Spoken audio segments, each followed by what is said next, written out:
When I first walked in, I saw blood all over the floor. There's blood on the wall here. There's blood on the wall here. The spray was from here all the way. I had to clean up underneath here.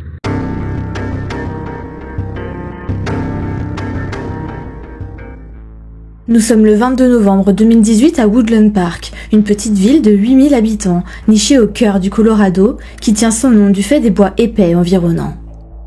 C'est le jour de Thanksgiving, et Kelsey décide d'aller faire des courses pour préparer un bon repas à manger en famille. Kelsey, 29 ans, maman d'une petite Kaylee d'1 an, se rend alors à l'épicerie Safeway pour faire quelques emplettes. Elle est filmée par les caméras de vidéosurveillance entrant dans le magasin avec sa fille à 12h02. Le 2 décembre 2018, après plus d'une semaine sans nouvelles d'elle, elle sera portée disparue. Mais commençons par le début. Kelsey Marie Barrett est née le 15 septembre 1989 de ses parents Cheryl et Daryl et a un frère, Clint. Elle a grandi dans une ferme à Moses Lake, dans l'État de Washington. Dès l'enfance, Kelsey est fascinée par le concept de voler. Depuis son plus jeune âge, elle observe les avions d'épandage depuis la ferme familiale et rêve de s'envoler un jour à son tour. Après le bac, Kelsey s'inscrit à un programme de pilotage dans un établissement d'enseignement supérieur local et non seulement elle devient pilote elle-même, mais elle trouve rapidement un emploi d'instructrice de vol afin de pouvoir partager sa passion avec d'autres. Kelsey est une jeune femme gentille, douce et attentionnée, et même si elle peut paraître timide au premier abord, ses proches disent que lorsqu'elle s'ouvrait aux gens, elle devenait un vrai bout en train. Devenue adulte, Kelsey a eu envie de trouver l'amour. Elle veut quelqu'un avec qui partager ses succès et ses rêves, quelqu'un qui a la même morale et les mêmes valeurs qu'elle. Quelqu'un qui souhaite aussi vivre dans un grand ranch comme celui dans lequel elle a grandi. C'est alors qu'en 2015, à 26 ans, Kelsey fait la connaissance de Patrick Frazee sur un site de rencontre. Patrick est un éleveur et maréchal ferrant du Colorado, un vrai cow-boy américain. Bien qu'il vive à plus de 2000 km de là et 19 heures de route, à Florissant, une idylle se noue rapidement entre les deux et quelques mois plus tard, Kelsey décide de déménager au Colorado en 2016. Avec l'aide de ses parents, elle achète une petite maison mitoyenne à Woodland Park, puis obtient un nouvel emploi dans une école de pilotage à Pueblo, à 1 heure de route. Patrick, néanmoins, continue de vivre dans le ranch familial avec sa mère à Florissant, à une vingtaine de minutes en voiture. D'après certaines sources, il semblerait que cette différence de domicile soit due au fait que la mère de Patrick, Sheila, déteste Kelsey. Selon d'autres, c'est à cause du fait qu'il y ait 1h20 de route entre Florissant et Pueblo, le lieu de travail de la jeune femme, donc vivre à Woodland Park raccourcit le trajet de 20 minutes sans être trop loin du ranch, ce qui est toujours ça de prix. Quoi qu'il en soit, le couple, désormais fiancé, se projette pour l'avenir. Début 2017, Kelsey apprend qu'elle est enceinte et en octobre, le couple accueille leur fille, Kaylee. Kelsey est née pour être mère et aime sa fille plus que tout. Mais comme de nombreuses femmes, elle souffre de crises d'angoisse et d'anxiété à la suite de son accouchement. En 2018, elle décide alors de se rendre en Californie pour une retraite de 2 semaines pour travailler sur sa santé mentale et se ressourcer, ce qui est très courageux de sa part. Malheureusement, quand elle est revenue, tout ne s'est pas arrangé, loin de là. En fait, il semblerait que depuis quelque temps, le couple ne soit plus vraiment au beau fixe. Apparemment, Patrick est psychologiquement violent avec Kelsey. Il lui parle souvent mal, la dénigre et l'insulte. Quand il parle d'elle, il ne l'appelle pas Kelsey, mais la mère de Kaylee. Néanmoins, la jeune femme est endurcie. Elle se dit que c'est une mauvaise passe, qu'ils vont s'en sortir. Après tout, Patrick n'était pas comme ça au début de leur relation. Hors de question de laisser tomber, Kelsey va se battre pour sa famille. Alors ce 22 novembre 2018, Kelsey veut fêter Thanksgiving. Patrick a déjà un engagement, il mange avec sa famille au ranch, mais ils conviennent de se voir un peu avant le repas qui commence à 15h. Au cours des 3 jours suivants, le téléphone de Kelsey est utilisé pour des SMS et des appels, ce qui est tout à fait normal. Le 24 novembre, Cheryl, sa mère, appelle accidentellement Kelsey et n'obtient pas de réponse de sa part. Peu de temps après, elle reçoit un message de sa fille disant qu'elle la rappellera demain. Mais cet appel n'est jamais arrivé et 1 ou 2 jours se sont écoulés sans qu'elle n'ait de nouvelles. C'est étrange, oui, mais Cheryl pense simplement que sa fille est très occupée. Comme je l'ai dit, elle a un travail à temps plein et un bébé, qu'elle gère la majorité du temps seule, alors bien sûr qu'elle est très occupée. Son employeur reçoit un message de Kelsey le 25 novembre qui dit « Bonjour Ray, désolé de prévenir si tard, mais je ne pourrai pas travailler cette semaine, je dois aller voir ma grand-mère qui est malade. » Ray ne s'en formalise pas, ça peut arriver, et il sait que Kelsey n'est pas de la région et que sa famille habite dans un autre état, à l'autre bout des États-Unis. Donc pour lui, rien d'étonnant. Une semaine entière passe sans que Cheryl n'ait de nouvelles de sa fille, donc forcément, elle commence à s'inquiéter. Clint, son frère, n'a pas de nouvelles d'elle non plus. Alors Cheryl contacte Patrick, et il a des réponses à ses questions. Mais elles ne sont pas du tout ce à quoi elle s'attendait. Patrick finit par lui dire que Kelsey et lui avaient rompu et que Kelsey lui avait dit qu'elle avait besoin de s'éloigner et d'avoir de l'espace. Il explique à Cheryl que tout ça s'est passé le jour de Thanksgiving, que Kelsey lui a donné leur fille à surveiller pour quelque temps et qu'il lui avait rendu certaines de ses affaires. Évidemment, Cheryl ne comprend pas. Elle a eu sa fille au téléphone ce matin-là vers 9h et Kelsey ne lui a absolument pas parlé de rupture ou de quoi que ce soit d'autre. Se pourrait-il qu'elle soit partie à nouveau dans un centre comme celui de Californie ? C'est possible, mais elle aurait prévenu. Alors Cheryl demande à Patrick s'il ne voulait pas aller chez sa fille et vérifier qu'elle était là, qu'elle allait bien. Mais Patrick ne semble pas très concerné. Il lui répond qu'il doit d'abord s'occuper de ses vaches et qu'il ira peut-être plus tard. Finalement, Cheryl contacte le service de police de Woodland Park pour demander un welfare check au domicile de sa fille. Ce 2 décembre donc, un agent se rend au 269 East Lake Avenue, mais il n'y a personne. L'agent téléphone à Patrick pour lui demander s'il savait quelque chose sur l'endroit où se trouvait Kelsey et il lui raconte la même histoire qu'il a racontée à Cheryl, à savoir qu'ils se sont séparés à Thanksgiving et que Kelsey a mentionné avoir besoin d'espace. Alors, ils se sont donné rendez-vous dans l'allée derrière chez elle, il a récupéré leur fille et déposé certaines de ses affaires, dont ses clés de maison et son pistolet. Il dit que c'est la dernière fois qu'il l'a vue physiquement. Naturellement, il mentionne son séjour de 2 semaines en Californie quelque temps auparavant. Il explique qu'il avait pris son arme pour la protéger car Kelsey était suicidaire. Kelsey aurait-elle profité de récupérer son arme pour s'enfuir et mettre fin à sa vie ?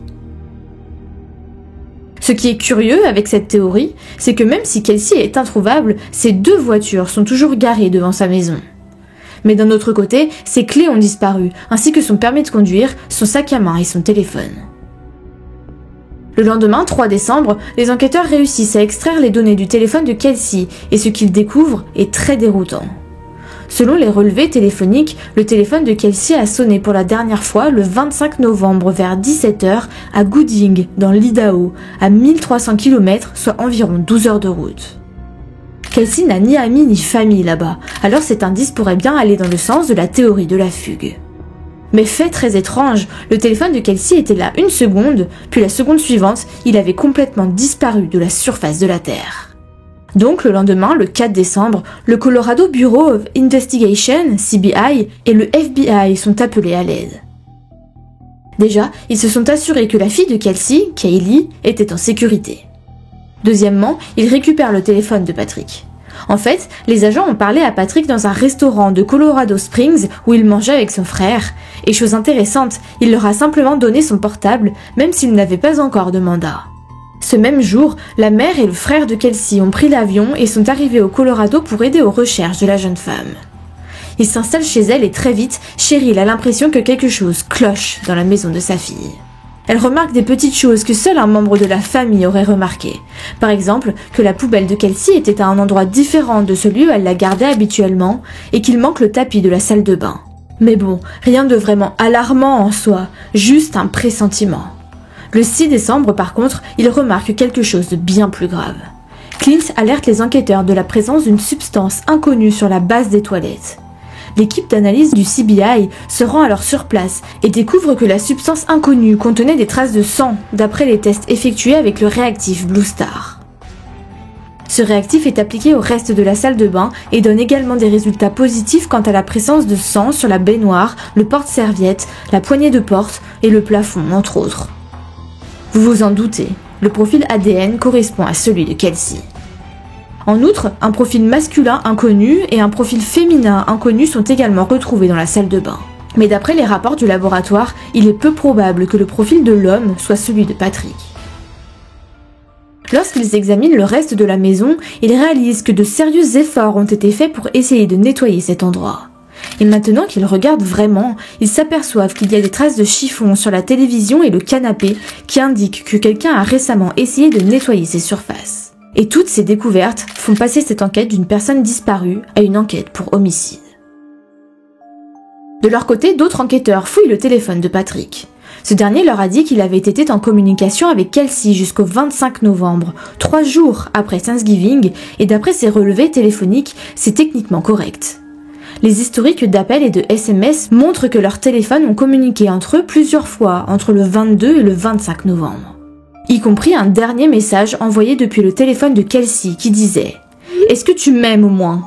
Auquel Patrick a répondu « Est-ce que je me plierais en 4 et te soutiendrais à travers chaque épreuve si je ne t'aimais pas ?» Pour répondre à ta question, oui, je t'aime. Après ça, toutes les communications entre le téléphone de Kelsey et le monde extérieur ont complètement cessé et son portable a émis une dernière fois à Gooding, dans l'Idaho, vers 17h, ce qui n'a aucun sens. Enfin, aucun sens jusqu'à une nouvelle découverte. Car dans l'historique d'appel de Patrick, il y a un numéro qui revient très souvent. Trop souvent. Et devinez quoi? L'indicatif de ce numéro est celui du comté de Gooding, dans l'Idaho. Et vous vous en doutez, ce numéro est retracé et la personne à qui il appartient se nomme Crystal Lee Kenny. Mais avant de parler de Crystal, revenons à l'enquête. Une conférence de presse se tient le 10 décembre, mais les policiers sont assez stratégiques avec ce qu'ils sont prêts à partager. Même si à ce stade, ils sont certains qu'il s'agit d'une enquête pour homicide, ils décident de garder cette information pour eux. Durant la fouille de son domicile et de ses voitures, les enquêteurs ont retrouvé un ticket de caisse du magasin Safeway daté du 22 novembre. Ils décident de vérifier les caméras de vidéosurveillance et voient Kelsey entrer dans le magasin avec sa fille à 12h02. Elle semble seule, ni effrayée, ni pressée. Elle fait ses courses puis rentre chez elle. On reviendra plus tard sur la suite. Le manque d'implication de Patrick à la conférence de presse et son manque général d'intérêt pour sa fiancée disparue n'échappent à personne. Les gens parlent beaucoup de lui. À ce stade, les enquêteurs se préparent à exécuter un mandat de perquisition dans son ranch. Quelques jours seulement après la conférence de presse, les enquêteurs font une descente dans la propriété de Patrick et bien que certaines preuves aient été recueillies, aucun corps n'est retrouvé. Mais parlons des preuves. Ils retrouvent une liste, écrite par Patrick, de personnes à appeler en cas d'urgence pour sa fille s'il était absent. Et figurez-vous que sur cette liste, il n'y a pas le nom de Kelsey. Les enquêteurs pensent que si son nom n'est pas sur la liste, c'est parce que Patrick sait que Kelsey n'est plus en vie. Ils retrouvent également une bouteille de javel et une serpillière sur lesquelles se trouvent des taches de sang. Cependant, ils ont besoin de plus de preuves, ce qui nous ramène à Crystal Lee Kenny. Le 14 décembre, il l'appelle. Pour résumer, il lui demande si elle connaît Patrick Frazee, quelle est la nature de leur relation et quand elle l'a vu pour la dernière fois ou parlé avec lui. Selon Crystal, elle et Patrick sont essentiellement des partenaires commerciaux qui possèdent quelques chevaux en commun. Au début, elle leur dit qu'elle ne se souvient pas de la dernière fois qu'ils ont parlé. Mais après qu'il l'ait un peu plus pressée, elle admet l'avoir vu vers Thanksgiving. Voici son explication. Elle a conduit jusqu'au Colorado dans la nuit du 24 novembre jusqu'au matin du 25 novembre dans le but de regarder un cheval dont ils allaient partager le coup. Mais apparemment, Patrick n'avait pas l'argent dont ils avaient besoin, alors elle a fini par faire demi-tour et est rentrée directement chez elle. Un aller-retour qui prend littéralement 24 heures de voiture. D'ailleurs, bizarrement, Crystal ne conduisait même pas sa propre voiture, et lorsqu'on lui pose la question à ce sujet, elle finit par expliquer qu'elle a prêté son camion à une amie qui déménageait et qu'elle avait utilisé la voiture de cette amie pour faire le trajet car la voiture était beaucoup plus économe en carburant. Puis, il lui demande si elle connaît Kelsey Barrett, et Crystal répond qu'elle n'a entendu parler d'elle qu'à la télévision. Cet appel laisse un goût bizarre dans la bouche des policiers. Ils sentent qu'elle ne dit pas toute la vérité. Alors ils décident de continuer à creuser. Crystal est une mère divorcée de 2 enfants qui connaissait absolument Patrick Frazee. Ils entrent en contact avec son ex-mari, Chad, et ce dernier a beaucoup de choses à dire.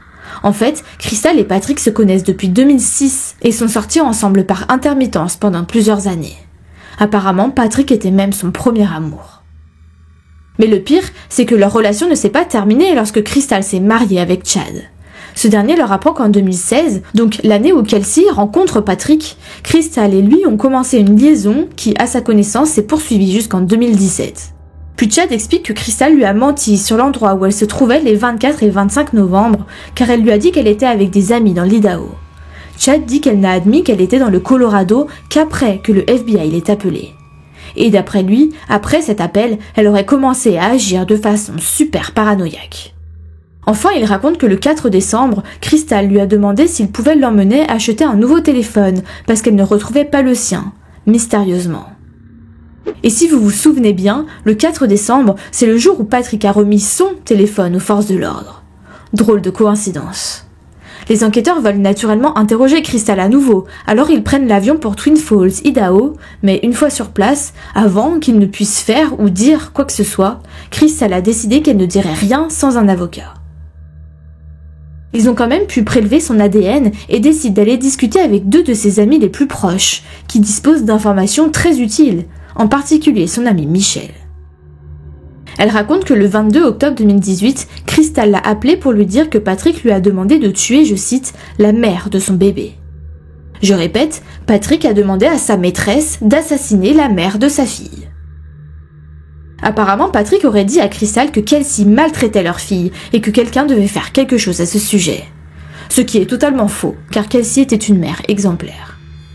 Je pense que la plupart d'entre vous seront d'accord avec moi si je dis que, peu importe les circonstances, si un ami vient me voir pour m'apprendre que quelqu'un lui a demandé de tuer une autre personne, je vais voir la police. Mais malheureusement, ce n'est pas ce que Michelle a fait. Le 20 décembre, quelques jours après l'échec de l'interrogatoire à Twin Falls, les agents du FBI reçoivent un appel de Crystal disant qu'elle a trouvé un avocat et qu'elle était prête à coopérer. Et ce qu'elle va raconter dépasse l'entendement. D'emblée, elle confirme qu'il n'est pas nécessaire de chercher Kelsey vivante car elle est morte. Et comment le sait-elle? Car c'est elle qui a nettoyé la scène du crime, la maison de Kelsey, et qu'elle était là quand Patrick a brûlé les restes de sa fiancée. Vous avez bien entendu. Et selon Crystal, le complot visant à assassiner Kelsey était planifié depuis septembre. En fait, il y a eu 3 plans au total pour tuer Kelsey avant qu'elle ne soit réellement assassinée, et Crystal explique que c'est elle qui était censée les exécuter. It's 11:15. We're inside Kelsey's apartment with Crystal.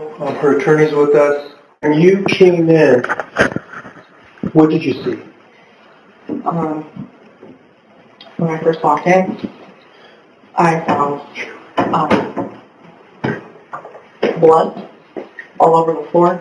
I saw blood up the wall. Saw blood on this wall. Did you say, correct me if I'm wrong, did you say that you cleaned off some of the appliances? I did. I wiped there was blood on the front of the dishwasher. There was blood on the front of the stove. There was, that cinnamon roll pan had blood on the tinfoil on top of it. There was blood on top of the coffee maker. I had to climb up. There was a blood spatter up high. So with this broom, can you point to the area where you saw and clean blood up on the wall? And just hold it there so we can picture that. Okay, anywhere else? It was, the spray was, from here all the way. I had to clean up underneath here.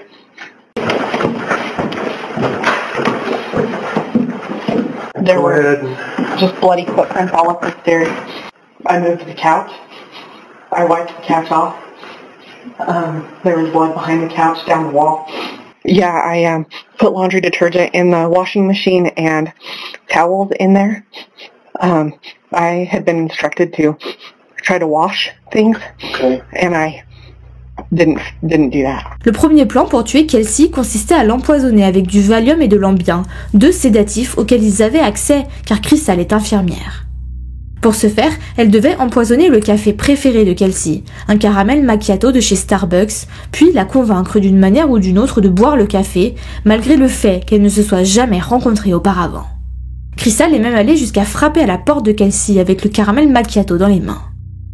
Elle raconte aux enquêteurs qu'elle a inventé cette histoire étrange, selon laquelle elle venait d'emménager dans le quartier et qu'elle avait entendu dire que Kelsey avait ramené ses chiens dans son jardin, quelque chose du genre. Et Kelsey a répondu « Non, désolé, ce n'est pas la bonne personne ». Mais elle a quand même pris le café, probablement juste pour être polie, et a fermé la porte. On ne sait pas si elle l'a bu ou non, mais cela n'a pas vraiment d'importance car le café n'était en fait pas dopé. Crystal dit qu'elle avait décidé de ne pas le faire et que la vraie raison pour laquelle elle avait finalement apporté le café chez Kelsey était uniquement pour la voir en face. Elle voulait voir si Kelsey semblait être comme Patrick le disait, à savoir une mère violente, une toxicomane et une ivrogne qu'il fallait tuer pour mettre fin aux abus. La deuxième tentative impliquait un tuyau en métal que Patrick avait laissé devant sa propriété, pour elle. Crystal dit qu'elle a conduit de l'Idaho jusqu'au Colorado, qu'elle a récupéré le tuyau en métal au ranch et qu'elle s'est rendue chez Kelsey. Elle est même sortie de la voiture avec l'intention de la battre à mort. Mais une fois de plus, elle n'a pas pu aller jusqu'au bout. Puis, il y a eu la troisième tentative, similaire à la deuxième, où Patrick lui a donné une batte de baseball cette fois. Et encore une fois, Crystal n'a pas pu se résoudre à tuer Kelsey. Et après cette troisième tentative ratée, Patrick en a eu assez et a voulu prendre les choses en main. Et selon les aveux de Crystal, il l'a fait l'après-midi de Thanksgiving. Voici donc le déroulé des faits. Le 22 novembre 2018, Kelsey est filmée dans une épicerie Safeway entre 12h et 12h27. Et à peu près au même moment, à 12h30, les images de surveillance d'un magasin de meubles local montrent Patrick conduisant en direction de la maison de Kelsey. Mais quelques minutes plus tard, on voit sa voiture se diriger dans la direction opposée, ce qui, selon les enquêteurs, est dû au fait qu'il est arrivé chez elle avant elle et qu'il s'est rendu compte qu'elle n'était pas encore là. Alors qu'a-t-il fait? Il a tué le temps en se rendant à un distributeur automatique de billets. Et cela est confirmé par les images de vidéosurveillance qui le placent là entre 12h42 et 12h50. Vous voyez la boîte noire dans son coffre? On y reviendra.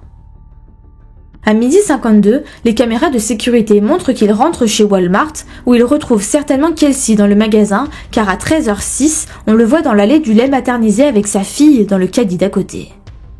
Patrick et Kelsey sont filmés par la caméra de surveillance de la voisine de la jeune femme à 13h24, entrant dans la maison de Kelsey. Si vous vous souvenez bien, ce n'est pas ce qu'il a dit aux enquêteurs au début. Il a dit qu'il avait récupéré sa fille dans l'allée derrière sa maison. Et Kelsey ne sera jamais filmée ressortant de chez elle. Elle sait que son fiancé doit aller dîner avec sa famille pour Thanksgiving et qu'elle n'est pas invitée.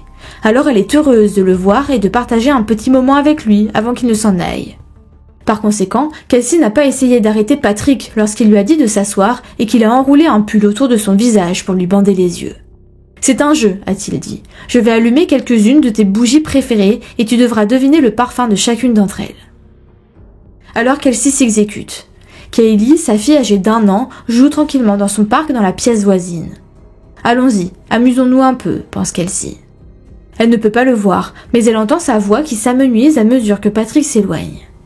Il revient après 1 minute ou 2 et Kelsey sent l'arôme de la première bougie et se détend. Puis elle entend Patrick inspirer brusquement. Elle sent une brise, l'impact, puis une douleur comme elle n'en a jamais ressenti auparavant. Bien sûr, le coup l'a projeté sur le côté et Kelsey commence à ramper en essayant de reprendre ses esprits. Sa tête saigne, le pull plein de sang tombe à terre. Kelsey lève les yeux et se fige. Patrick tient une batte de baseball au-dessus de sa tête. Il ne lui reste qu'une chose à faire. « S'il te plaît, arrête », lui dit-elle. Mais Patrick est solide, il a un but. « S'il te plaît, arrête, s'il te plaît ». Ce sont les derniers mots de Kelsey. Puis Patrick la frappe à nouveau à plusieurs reprises, jusqu'à ce que Kelsey meure. Et leur fille, la prunelle des yeux de Kelsey, est juste à côté. C'est absolument effroyable. Puis Patrick met le corps de Kelsey dans la fameuse boîte noire qu'il avait apportée, qu'il place ensuite à l'arrière de sa voiture. D'après le rapport d'enquête, il sort de chez Kelsey à 16h20 avec sa fille dans les bras, puis il passe 2 appels. L'un à sa mère, Sheila, l'autre à Crystal. Et après, que fait-il? Il va à son dîner de Thanksgiving dans sa famille avec sa fille. Le frère de Patrick dira qu'il était attendu à 15h, mais qu'il n'est arrivé qu'à 17h. Pendant ce temps, le corps de Kelsey est dans son coffre, à quelques mètres de là. Après le dîner, plutôt que de stocker son corps quelque part dans son propre ranch, Patrick a mis la boîte contenant les restes de Kelsey dans une grange qu'il loue à Cripple Creek pendant 2 jours. Désolé, mais Patrick n'est pas très malin, car il repart avec le téléphone de Kelsey. Alors oui, c'était de base pour continuer à utiliser le téléphone de sa fiancée, pour faire croire qu'elle était toujours en vie. Mais il n'a pas réfléchi au fait qu'il allait forcément être localisé au même endroit que le sien. Durant les 2 jours suivants, nous savons que Patrick est retourné à la grange plusieurs fois, et à chaque fois, son téléphone est celui de Kelsey, borné à la même antenne, au même moment. Enfin bref, c'est là que Crystal dit qu'elle entre en scène. Elle explique que l'après-midi du 22 novembre, le jour même où Patrick a tué Kelsey, elle a reçu un appel de lui, disant qu'elle devait se rendre dans le Colorado parce qu'il y avait du désordre à nettoyer. Elle dit qu'elle a tout de suite compris ce qu'il voulait dire par là. Mais le problème, c'est qu'elle n'a pas pu partir avant le lendemain. Ce n'est donc qu'1 jour et demi plus tard, le 24, qu'elle a chargé dans la voiture de son amie une blouse d'hôpital, de l'eau de javel, des gants en caoutchouc, des sacs poubelles et des couvre-chaussures, et qu'elle a commencé le long trajet vers le Colorado. Et pendant ce trajet, elle dit avoir reçu un autre appel de Patrick. Ce dernier lui dit qu'il fallait qu'elle retrouve une dent qui aurait sauté quand il a attaqué Kelsey. Crystal dit qu'elle a passé plus de 4 heures à tout nettoyer, tellement il y avait du sang partout. Elle dit qu'elle mettait tout ce qu'elle ne pouvait pas nettoyer dans des sacs poubelles, comme les jouets en peluche de Kaylee, les livres, les maniques de cuisine. Sacs qu'elle a ensuite chargés à l'arrière de sa voiture. Et après ça, elle est allée manger un bout avant de retrouver Patrick à une station-service. Là, Patrick a rempli un bidon d'essence, puis ils sont allés tous les deux dans cette grange pour aller chercher la boîte noire en plastique contenant les restes de Kelsey. De là, ils se sont rendus au ranch de Patrick, et c'est là qu'ils ont utilisé l'essence pour brûler Kelsey, ainsi que toutes les preuves associées au meurtre, comme la batte de baseball, le contenu du sac à main de Kelsey, et tout ce qui se trouvait dans les sacs poubelles.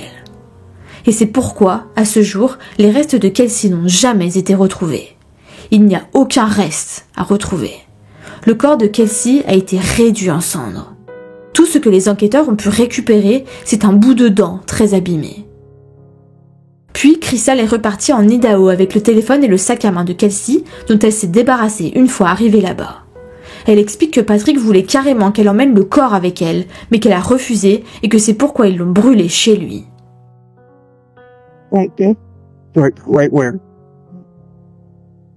And this is where the burn occurred. I removed belongings from the trunk and put them into the burn. Was the fire going at the time? Yeah. Were you present when he started the fire? Yes, I was. So the things that were thrown into the fire by me were the belongings from Kelsey's house, the curtains, the pillows, the stuffed animals, the towels, everything that I said on record prior to everything that I took from her house. Okay. I also threw in all the clothing that I was wearing, plus a pair of shoes that I had been wearing. Just to clarify, the Kelsey's purse and contents, you said that you had taken those out and threw those in? No, those went to Idaho. Those went to Idaho with you? The purse and its contents and the phone went to Idaho. Okay. And those were burned where? At my property. Okay. Le 21 décembre 2018, Patrick Frazier est arrêté et accusé de meurtre au premier degré et de sollicitation de meurtre. Le procès commence le 1er novembre 2019. Le mobile est assez vague. Les enquêteurs ont retrouvé des documents démontrant que Patrick voulait s'engager dans une bataille juridique pour la garde de Kaylee. Ils pensent donc qu'il a finalement préféré se débarrasser de Kelsey pour être tranquille. Pour étayer leur argumentation, l'accusation soutient que Patrick Frazier était mentalement et émotionnellement violent et qu'il avait craqué sous la pression de la rupture de sa relation avec Kelsey, ainsi que des difficultés financières qu'il traversait. Et une grande partie de l'argumentation de l'État repose évidemment sur le témoignage de Crystal Kenny, qui a reçu un accord de plaidoyer en échange. Et tout ce qu'elle a dit dans ses aveux était en fin de compte ce qu'elle a fini par partager à la barre. Toutes les données téléphoniques du portable de Patrick confirment ce que Crystal avance. Comme je vous l'ai dit, les téléphones de Patrick et Kelsey ont bougé ensemble à plusieurs reprises entre le 22 et le 24 novembre, ce qui concorde avec le témoignage de Crystal, selon lequel Patrick utilisait son téléphone. Il ne savait donc pas qu'utiliser son téléphone pour faire croire qu'elle était toujours en vie lui reviendrait en pleine figure et prouverait qu'il est coupable. Concernant les données du téléphone de Crystal, elle la place chez Kelsey le 24, puis dans la grange où ils ont récupéré les restes de Kelsey, puis au ranch de Patrick plus tard dans la soirée, comme elle l'a raconté. Le 25, le portable de Crystal et celui de Kelsey ont voyagé ensemble vers l'Idaho, ce qui, une fois de plus, correspond à son témoignage. Mais les données du téléphone n'étaient pas les seules preuves utiles. Il y a aussi des images de surveillance dont nous avons parlé plus tôt qui ont vraiment aidé à établir une chronologie précise de cette journée. Également, le témoignage du frère de Patrick, qui a témoigné contre lui, se révèle aussi précieux. Comme je vous l'ai dit, il explique que le jour de Thanksgiving, Patrick s'est présenté au repas à 17h, soit beaucoup plus tard que Patrick ne l'a affirmé aux enquêteurs. Il dit également avoir remarqué que Patrick s'était garé plus loin de la maison que nécessaire, ce qui est inhabituel. Un autre témoignage accablant est celui d'un salarié de chez Verizon, qui est comme notre SFR à nous, qui dit que le 4 décembre, donc le jour où les autorités ont pris le téléphone de Patrick, il est arrivé tout paniqué, demandant comment il pouvait supprimer les données de son téléphone portable. Le chef de Kelsey témoigne aussi en expliquant que le SMS qu'il a reçu le 25 novembre, soi-disant de la part de Kelsey, celui où elle disait qu'elle ne pourrait pas venir travailler pendant une semaine, était très bizarre, que la grammaire était complètement fausse et que Kelsey ne manquerait jamais le travail pendant toute une semaine, et en plus qu'elle n'aurait jamais prévenu par un simple SMS. Mais de loin, l'un des témoignages les plus accablants, après celui de Crystal, est celui d'un détenu de la même prison que Patrick. Il s'avère que pendant qu'il attendait son procès, Patrick a écrit une liste de personnes qu'il voulait faire tuer et a inclus sur cette liste la mère de Kelsey, Crystal et même son ex-mari, Chad. Quand je vous dis qu'il n'est pas très malin, rien ne rend aussi coupable qu'une liste de personnes à tuer et c'est exactement ce que le jury a pensé aussi. Donc le 18 novembre, après seulement 3h30 de délibération, Patrick Frazier est reconnu coupable de tous les chefs d'accusation et est condamné à la prison à vie sans libération conditionnelle, plus 156 ans. Concernant Crystal, après avoir été initialement condamné à 3 ans de prison, un juge a annulé cette décision et l'a condamné à seulement 18 mois de prison et 1 année de libération conditionnelle.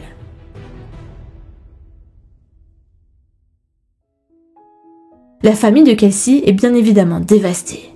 Son oncle l'a décrit comme une lumière. Elle illuminait une pièce. Elle illuminait votre cœur, dit-il. Les deux familles se sont battues pour la garde de la petite Kaylee.